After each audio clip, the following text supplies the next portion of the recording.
Hello, today we're going to be discussing security and object-oriented programming concepts by giving you the top 20 SOOPy terms. We're going to go ahead and start off with defining what object-oriented programming is, or OOP. That's a programming paradigm based on the concept of objects, which can contain data and methods that manipulate data. An example of an OOP language would be Python. Java is also another. Python gets commonly used for scripting and automation, especially in IT. Next up is class. Basically, that's going to be the foundation for creating any object that defines properties and methods that an object will have. In Java, for example, there would be a user class that might have properties like username, password, and access level like restrictions, and methods for authentication and authorization of those users. Next is encapsulation. It's the practice of hiding internal details of an object from the outside by only exposing it through public interface.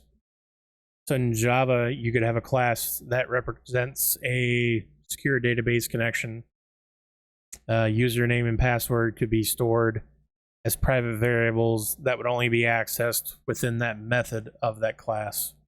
Next is inheritance, and that's the ability of a class to inherit properties and methods from another class, allowing code reuse and creation of hierarchy of related classes. I believe in OOP, you would call this like a parent-child relationship. So an example of this would be having like a baseline file class that has all the general properties that every file should have, as well as methods to read those.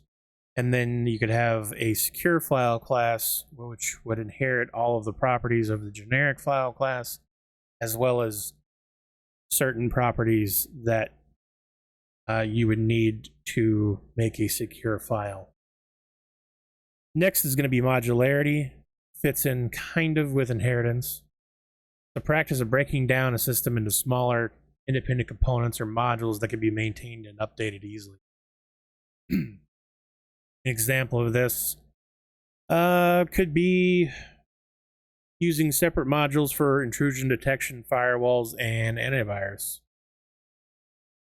Next is going to be process isolation. That's the practice of isolating software and processes from each other to prevent them from interfering with each other or having them access each other's data.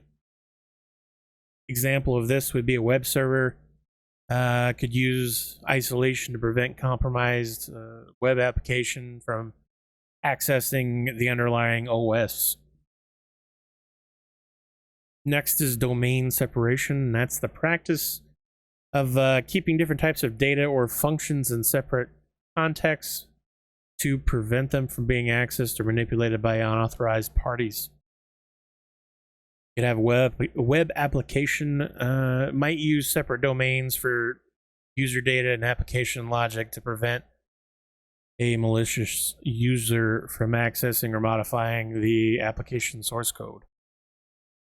Open design is the practice of designing systems that are transparent and accessible to users, developers, and enabling independent verification that the system is secure and functions as intended.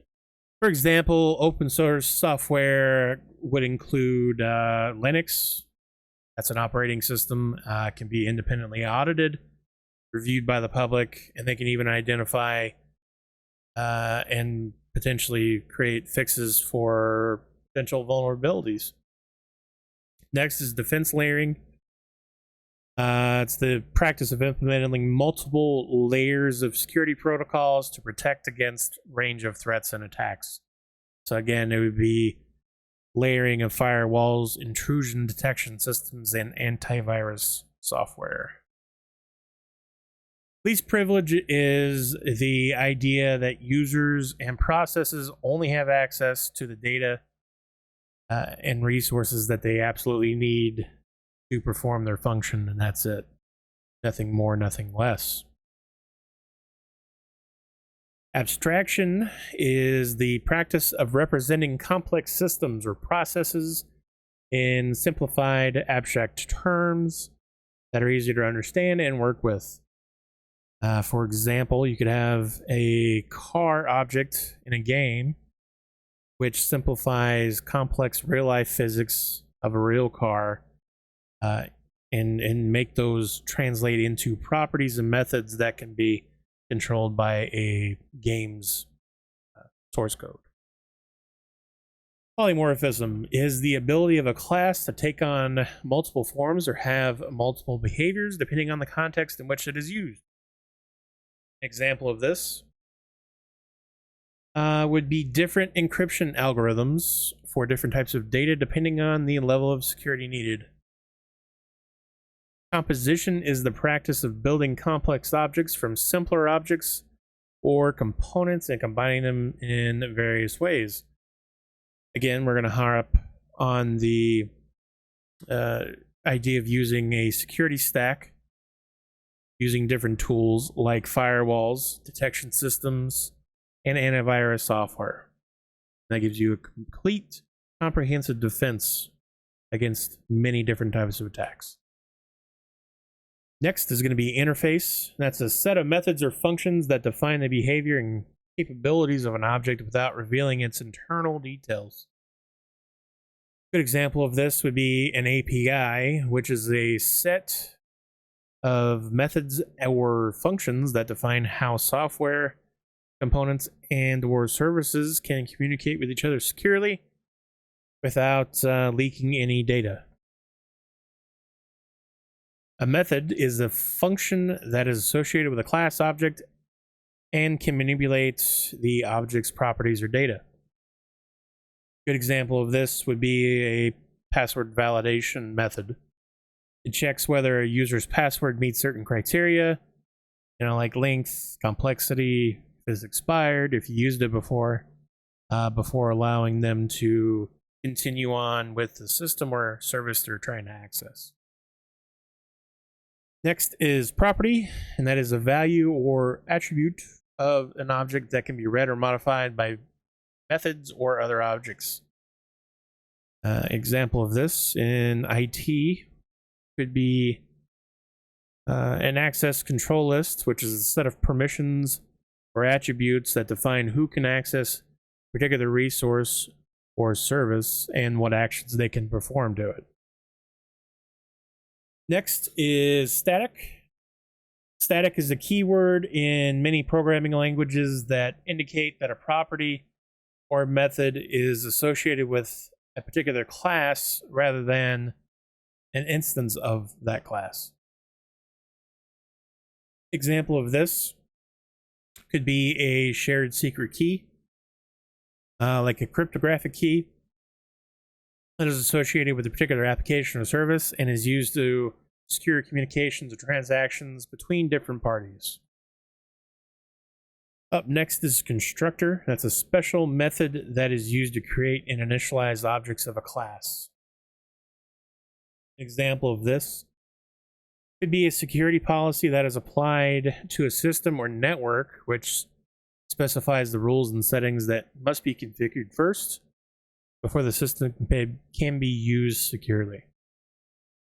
Up next is destructor. That's a method that is used to clean up resources or perform other actions when the object is no longer needed.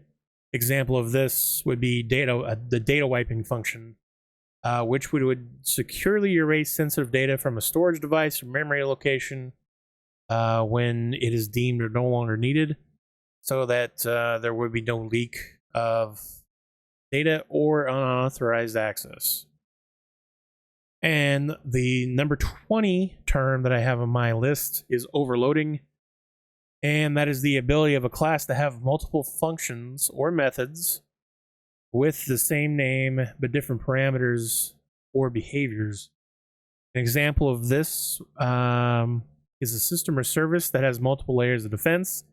Again, firewalls, intrusion detection systems, and antivirus software, they all work to protect against different types of attacks and threats. And that's going to be all for the top 20 SOOPy terms. I greatly appreciate you and your time. Have a good one.